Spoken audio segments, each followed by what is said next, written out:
Et on est toujours en train de parler dans le débat de c'est quoi le titre des enfants terribles de la musique. On parlait tout à l'heure des comportements, on va dire de la moralité que peuvent avoir certains artistes qu'on peut qualifier du coup d'enfants terribles. Cédric, tu parlais tout à l'heure de Gainsbourg et je pense qu'on peut vraiment dire beaucoup de choses sur Gainsbourg au terme de moralité. En termes de moralité, on peut dire beaucoup, mais tu posais la question tout à l'heure, qu'est-ce que cachent ces comportements-là? Ouais. Chez Gainsbourg, c'est comme avant tout une grande timidité qui est d'abord formatrice de sa personnalité. C'est comme d'abord un mec qui sait pas parler aux femmes, qui tremble sur scène, qui est obligé C'est fou, hein. de picoler pour pouvoir tenir le micro, et puis qui est extrêmement timide. Mm. Et il va cacher ça peu à peu sous un personnage provocateur, pas tout de suite, mais au fur et à mesure de son parcours, il va cacher sous ce personnage provocateur jusqu'à devenir, on en parlait tout à l'heure, une sorte de caricature de lui-même avec Gainsbourg, qui est finalement plus tant que ça le vrai Gainsbourg d'origine. Santé. Mais T'en parles ouais. que lui qui picole en Mais fait, non, hein. mais non. En tenant un micro. Grillé. Bravo. Mais Ça c'est fait. si je reviens sur la chronique de tout à l'heure de Sam, tu parlais ne tuons pas nos idoles, quelque chose comme ça à peu près. Ne touchons pas à ne nos idoles. touchons pas à nos idoles. Mais peut-être qu'en écrivant cette chronique, tu as associé enfant terrible de la musique et idole, et peut-être que le fait d'être une star, d'être vu, d'être en confrontation avec le public, être une idole, nous fait péter les plombs, quoi. Donc peut-être que les comportements des enfants terribles de la musique est dû à cette rencontre avec le public, quoi. Ben, en fait, tu as, je pense, en partie raison. Pour certaines personnes, oui. Pour d'autres, heureusement, non, ils finissent pas par se comporter mal. Maintenant, euh, comme comme toute pression, ça révèle le fond des gens. Mhm. Et quelqu'un qui est pas tip top au niveau moralité se révélera être quelqu'un, voilà, soit de violent, soit de grossier, de Bah, buffle. on parlait d'Ike Turner tout à l'heure, hein. Ike Turner, c'était un salopard sans nom. Je veux dire, ce type-là battait sa femme, donc Tina Turner, et il lui a cogné dessus quand même pendant quelques années, jusqu'au jour où elle a eu le courage de s'émanciper et de lui claquer la porte au nez. Ouais, mais Et après, il a fini en je taule vais, quand même, le coco. je vais oser une question. Est-ce que, je peux te la poser à toi, Christian, est-ce que tu penses que c'est le comportement d'Ike qui a pu apporter quelque chose qui a renforcé ou qui a fait naître quelque chose de fort chez Tina? C'est possible parce qu'il y a effectivement les deux faces de la médaille, l'un ne va jamais sans l'autre. Donc Sam disait que les idoles peuvent péter les plombs. Maintenant, il y a une autre explication à ça. Je parlais tout à l'heure de l'homme et de l'artiste. Les artistes sont souvent des hommes qui ont une fêlure, donc il y a aucune, parce qu'ils sont hypersensibles, etc. Et donc il n'y a absolument aucune raison là pour que les hommes correspondant aux artistes traduisent pas dans leur comportement trop humain justement leur fêlure, leur fragilité, leur névrose, etc. Les exemples sont nombreux. Et je voudrais rebondir sur Rebondis, vas-y. sur ce que tu...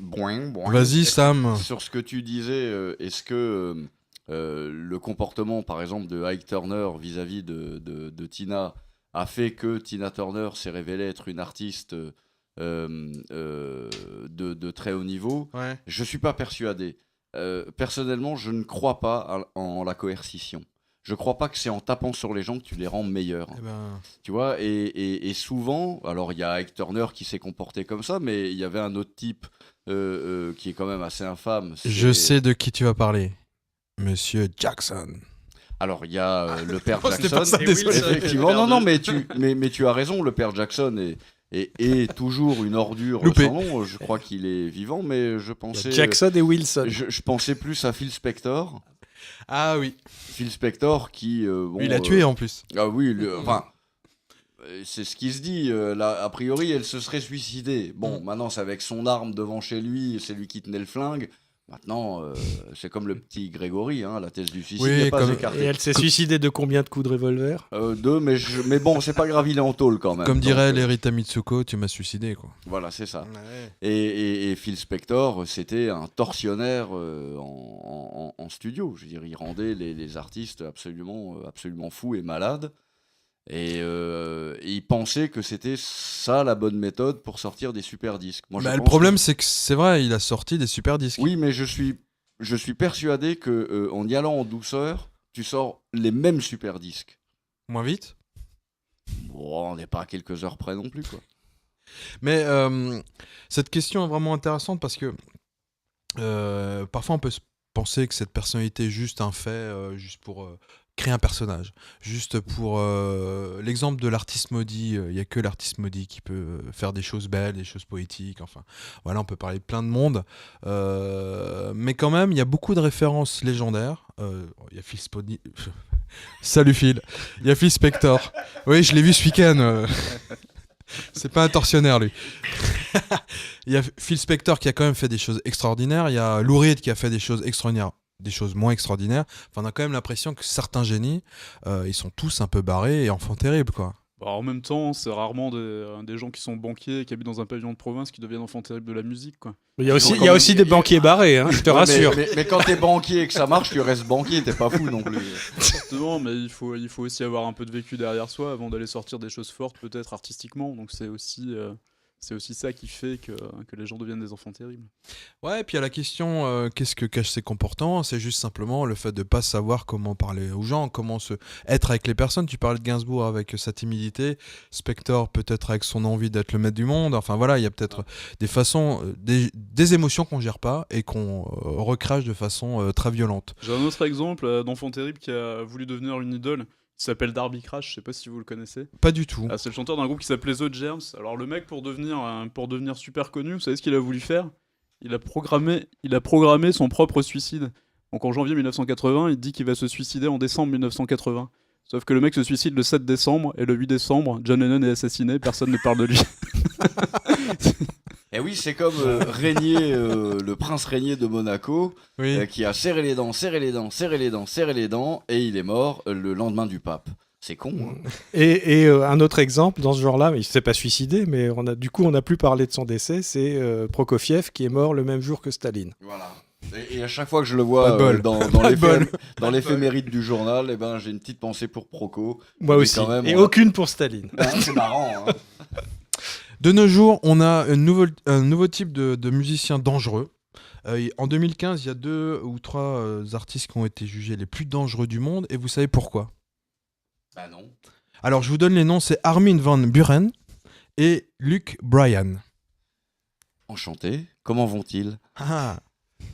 Eh bien, tout simplement parce que ce type de célébrité, c'est plutôt de la musique pour jeunes, hein, jeunes filles ou jeunes garçons. Hein. Ces types de célébrités provoquent une telle passion chez les internautes qu'ils existent, qu'ils produisent, qu'ils font des milliers et des millions de sites qui leur sont consacrés. Et selon Intel Security, le fait qu'il y ait autant de sources d'informations d'un artiste provoque une ouverture sur les malwares, sur les virus, donc ils font une étude sur les artistes les plus dangereux sur le net.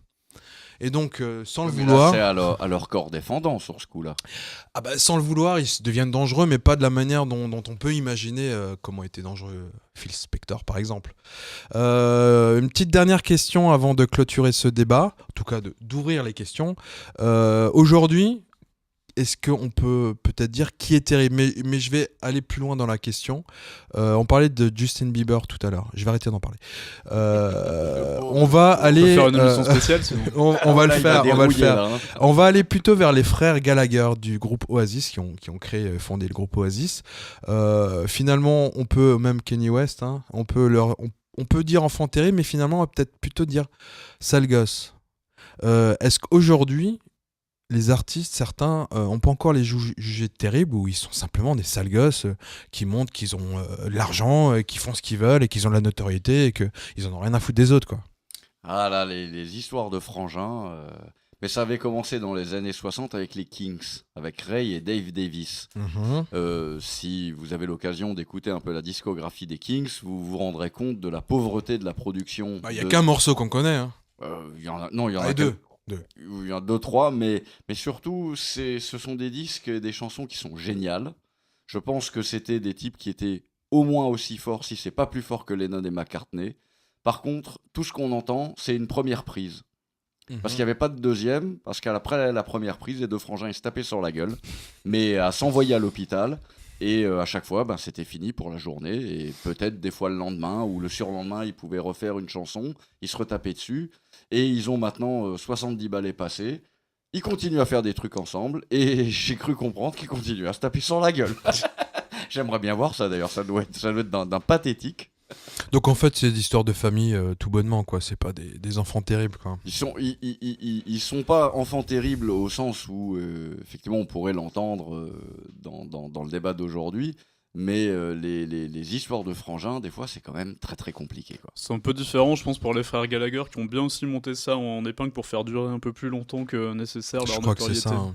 Ouais, parce qu'on peut parler aussi de Snoop Bonjour. Doggy Dogg, Tupac, tout à l'heure, on l'a diffusé. C'est des gens qui peut-être faisaient une mise en scène de leur D'ailleurs, clash. Les frères Ouais, Gallagher ils sont continuent, frères, continuent régulièrement à s'envoyer des Non, pics encore. Tupac et... Ah oui, Non, c'est un mais- exemple. Non, mais si c'est des copains, comme disait Eddie Clark de Motorhead, si on peut pas taper, si on peut pas se battre avec son meilleur ami, avec qui on peut se battre. C'est juste. Pour finir ce débat, merci à tous, messieurs, d'y avoir participé. J'ai une question. Quel est le nom du nouveau groupe de Bertrand Cantat ? Détroit. Non, Supertramp. Allez, on l'écoute avec Noir Désir et L'Homme Pressé.